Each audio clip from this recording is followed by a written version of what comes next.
Hey there, quirky people! Today we're going to look at the deleted scenes from the Loki series.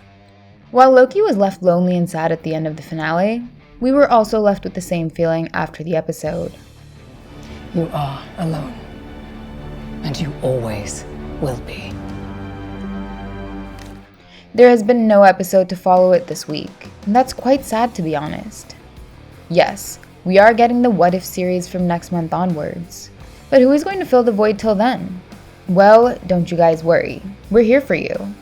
We've stacked a lot of intel about the major deleted and alternate scenes from the first season of Loki. Apparently, the pandemic was responsible for quite a bit of changes in Loki. Shows like WandaVision and The Falcon and the Winter Soldier had to adapt. Doctor Strange was removed from WandaVision and the final bit was rewritten. In The Falcon and the Winter Soldier, a virus subplot was removed from the show and filming locations were also changed. As for Loki, the show evolved dramatically. Thank you, my friend. You're my favorite.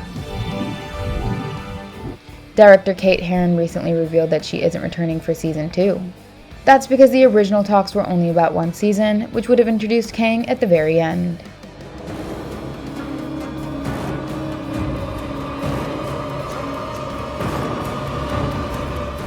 Only about 25 to 30% of the series was shot before the pandemic, and the story evolved a lot during lockdown. Having shot a bit of it, the creatives realized that there's just a lot to cover in the show, so they decided to take things to a second season. You would be left pondering about what was left out, and you'd probably want to see all that with finished visual effects. But before we get to those scenes, it would be fantastic if you guys would hit the subscribe button. And do press the bell icon so you don't miss out on our future videos. Okay, so here are the deleted scenes from Loki's first season. Loki vs. Throg. During episode 5, we saw the Frog of Thunder within a jar in the void. Fun fact, Chris Hemsworth recorded the grunts of Throg that we heard in the episode. But apparently, Throg was supposed to appear in episode 1, so Hemsworth probably recorded a bit for that as well. Loki composer Natalie Holt told the Direct that the infamous King Loki shot from the trailer was a moment in episode 1. When Mobius was giving Loki the video of his past life, we were supposed to get the Frog Thor moment over there. Somehow, Loki had taken the throne, and Holt had composed something grand with the choir for his royal entry. But after that, Throg would have appeared. Loki would have got his butt kicked by a little froggy Thor in front of all his Guardian citizens. It was going to be a humiliating moment playing around the same time as the D.B. Cooper scene. But it was deleted because the whole sequence would have taken a bit of screen time. The creatives wanted to get the story rolling quickly, so they thought that the episode played better without the Frog of Thunder. But Holt did say that director Kate Herron wanted to release this Loki vs. Throg scene as an extra. Now we don't know the status of that, but I'd say that this scene should definitely be released, because it gives us a backstory upon that Matt Damon cameo. Apparently, Thor didn't take this joke too lightly, and in an alternate tale of events, both Loki and Thor would have been pruned when Loki stuffed Throg into a jar. That's how we got that episode 5 cameo. Loki's assemble in the void. Hello. Which one of us are you? Episode 5 introduced us to the void beyond time.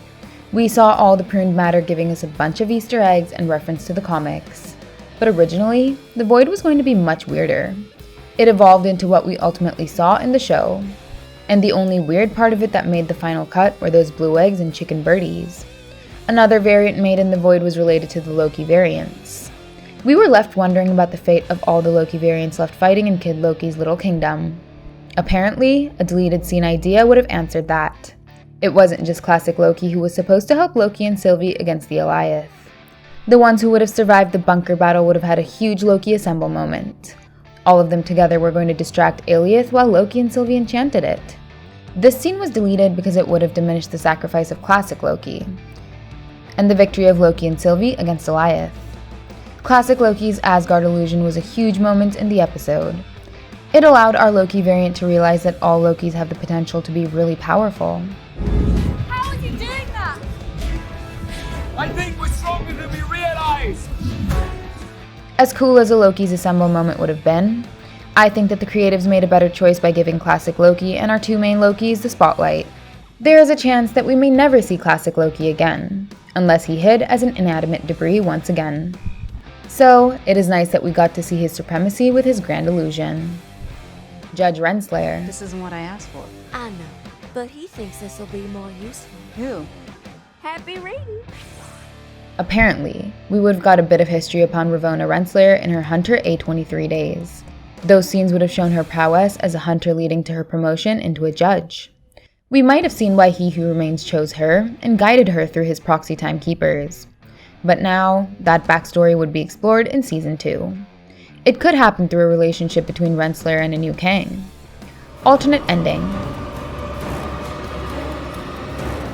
As I mentioned in the beginning, the pandemic evolved the story of Loki in a big way. Initially, He Who Remains, aka Kang, was not supposed to have such a huge involvement in the finale. Yes, it was a pre-decided right from the beginning that a variant of Kang will be revealed as the man behind the TVA. But as most of us had predicted earlier, that revelation would have come in the post-credits scene of the episode. Originally, Miss Minutes was going to pose a challenge to Loki and Sylvie after giving us that jump scare. We've all been wondering what she really is, and this episode was going to reveal her secret. I believe that she is the most advanced futuristic version of AIs like Jarvis, Edith, and even Ultron. And she's the eyes and ears of Kang in the TVA. Anyway, she would have presented Kang's offer to Loki and Sylvie. She was going to explain the offers in a much more elaborate way. Loki would have got the chance to become the ruler of Asgard. It is at this point that he may have imagined his victory shot from the trailer, which takes place in the Avengers Tower. The deleted King Loki shot could have also been placed here as a part of Loki's imagination, and we would have seen his inner struggle to accept the offer. This time, he would have wanted the throne for his family in Asgard. Maybe he thought that he'd save his mother from dying and prevent Ragnarok from happening. But ultimately, both Loki and Sylvie would have denied the offers made to them. Then, Miss Minutes was going to unleash her true power. Just like Mysterio trapped Peter Parker in an illusion with a zombie Iron Man, Miss Minutes would have brought in multiple characters as real-life illusions. We could have seen a couple of Avengers and characters from across the sacred timeline. Marvel may have introduced one or two new characters through this scene where Loki and Sylvie had to fight the illusions. And winning against those characters would have ascended them to the big bad boss, He Who Remains. But the word is that Jonathan Majors had really impressed people at Marvel with the screen test. And since the story changed in the pandemic, Marvel decided to make Kang the mainstay of the finale. We got to see how amazing Marvel's casting choice for Kang is, as Majors totally carried the whole episode alone. We also saw how dangerous Kang actually is as a villain. He tricked two tricksters into fighting each other and do his bidding. By orchestrating his own demise, he set up the arrival of infinite versions of himself. What's crazy is that this was the nicest version of Kang we'll see on screen. Marvel replaced all the fighting with talking points, and it was actually a better choice considering how it sets up the future. Mobius and Ravona. I believe that these two were more than just best friends. There may have been a few benefits involved in their friendship, as it was heavily implied throughout the series. That's why both of them were deeply hurt when the other betrayed them. Now, because the finale was heavily altered after the pandemic, their scenes with each other was shortened. Otherwise, they would have talked a little bit more before Mobius tried to prune Ravona. And this conversation was going to reveal their past as close friends. Other trailer shots. There were several shots in the trailer which were either deleted or different from the show. L1130 was seen carrying a woman during the Pompeii segment. When Sylvie fought a few Minutemen within the TVA, she was not wearing a hood. But in the trailers, her face was covered with her hood to keep her identity hidden until the show arrived. Loki was removed from these shots of Sylvie.